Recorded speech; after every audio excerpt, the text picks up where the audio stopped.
us people, we are so poor and we worked so hard that if we ever get to heaven, we be the ones having to make the thunder. We'd never be let off. The terrifying thing of this heaven is that it is exactly the same as what they've left.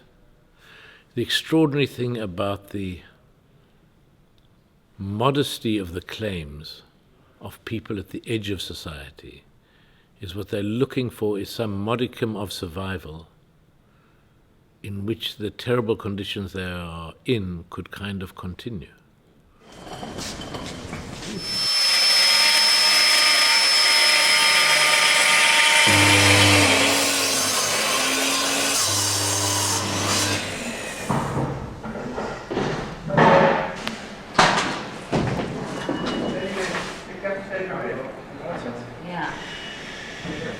Yeah, no, okay. 20? This is 25. 25. I think we have to be doing 25.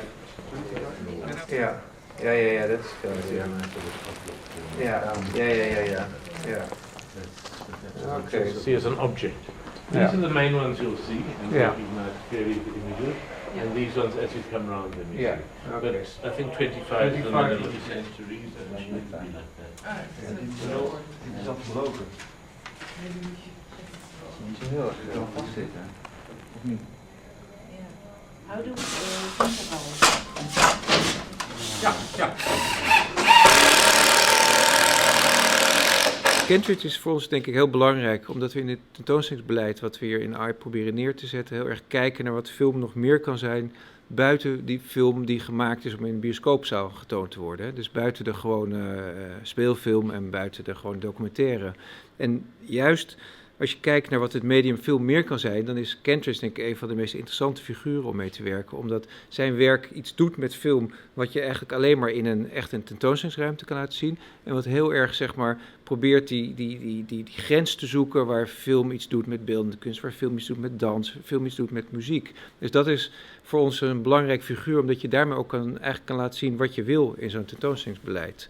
Los van het feit dat hij natuurlijk een geweldige kunstenaar is. Hij werd uitgedaagd door onze tentoonstellingsruimte, die best wel heel raar is, die met allemaal rare hoeken zit. Toen heeft hij eigenlijk het werk More Sweetly Play the Dance heeft hij voor ons ontwikkeld. En dat is een 45 meter lang frieze met een soort eindeloos doorgaande processie. En dat is een werk wat hij op uitnodiging van ons en op basis van onze ruimte gemaakt heeft. I'd had an idea of a long frieze-like work. And what this did is give me a place to test that out. So it has different iterations, will be seen in different places. But there's something both about the length of it, but also the fragmentation. It's not a straight wall. It's not a 45-meter straight wall. It's a 45-meter wall made of different angles, like a kind of accordion book, half unwound, like a leporello that's partly flattened out. So it's just not a straight procession. It's not a straight line. It's there are 8 distinct screens and 8 distinct projections, and they flow from one to another, but not seamlessly. The seams are very evident. And I suppose that, and the fact that there isn't a single vertical wall here means you have to make a screen. So that meant the material that we're projecting on became a challenge and a possibility. But to have a room that is as long, even with its undulations that the main room have, is a fantastic space to work in. The very limitations and awkwardnesses of the space become very exciting to have.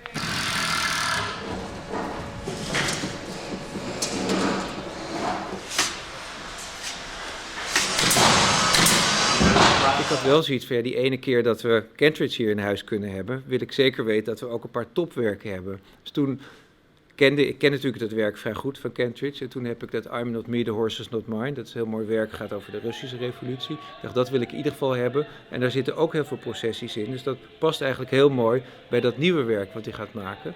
En ik wilde heel graag zo'n houtskoolfilm die we hier achter mij zien, laten zien. Dat is natuurlijk ook zijn hele mooie, soort gevoelige films die wat politiek gelaagder zijn en ook duidelijker politiek zijn, om dat ook in de tentoonstelling te hebben. En de eerste installatie, dat is echt iets waar hij mee gekomen is, dat we zeg maar een soort installatie hebben van die cut-outs die hij gebruikt in de More Sweetly Play the Dance, om daar iets mee te doen.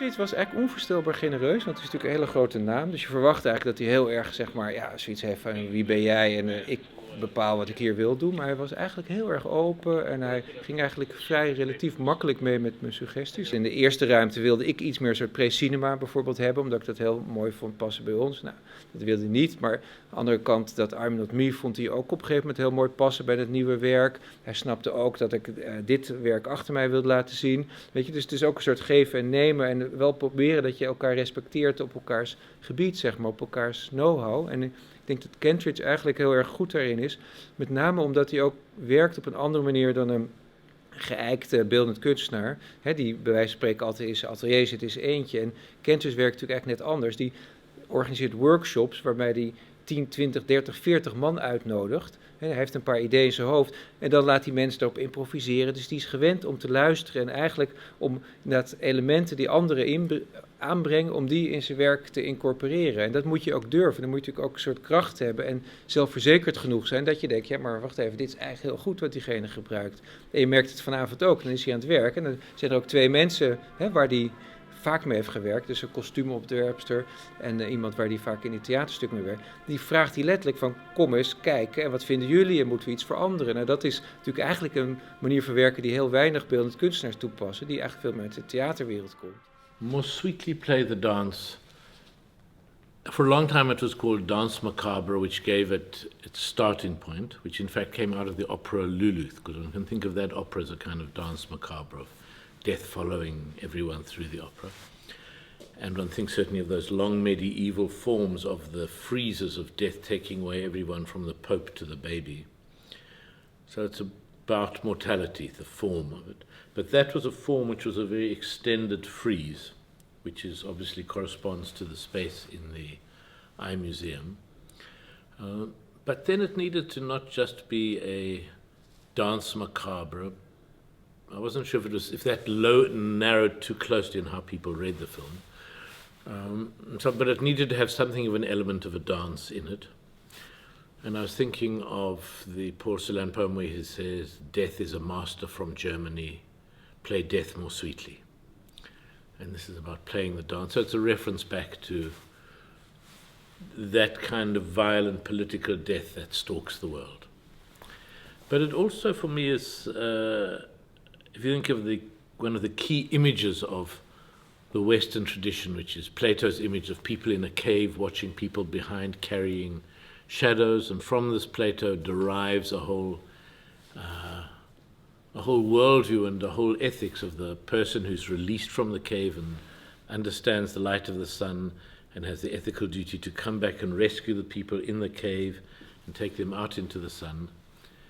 And the whole metaphor works on this image of people carrying objects to cast shadows on the wall. And in a way, this work is about those people carrying those objects. They're not going to be the philosophers, they're not going to be rescued, but they're going to be carrying these objects forever. But it's in a way, once it's made, I also think maybe it's an image of the dead trying to make their way across the world themselves.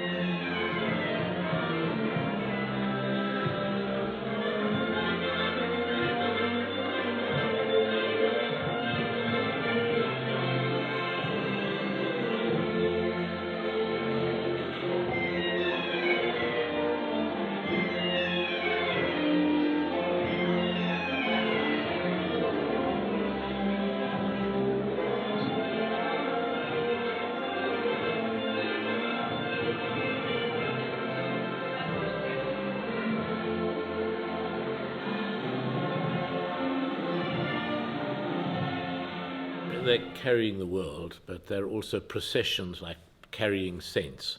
Or in Roman triumphs, when you had a procession of the triumphant army, you'd carry the armor of those you'd vanquished. You'd carry the spoils of war, the spolie. So it's a mixture of that, but also people carrying their worlds on their shoulders as they traverse. Bags, suitcases, a bath, a typewriter, a sewing machine. All of these things are also being carried.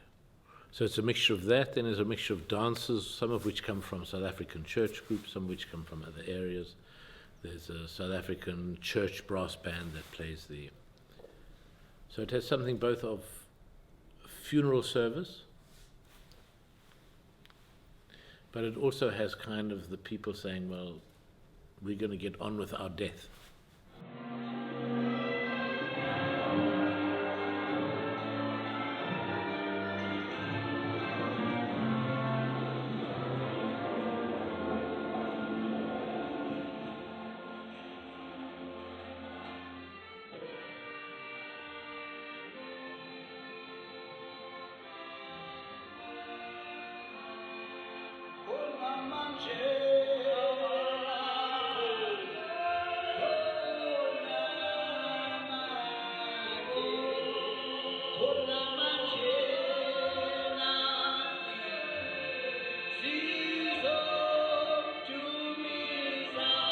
I think it's important that the usual endings, the usual destinations of parades and processions and walks are no longer viable.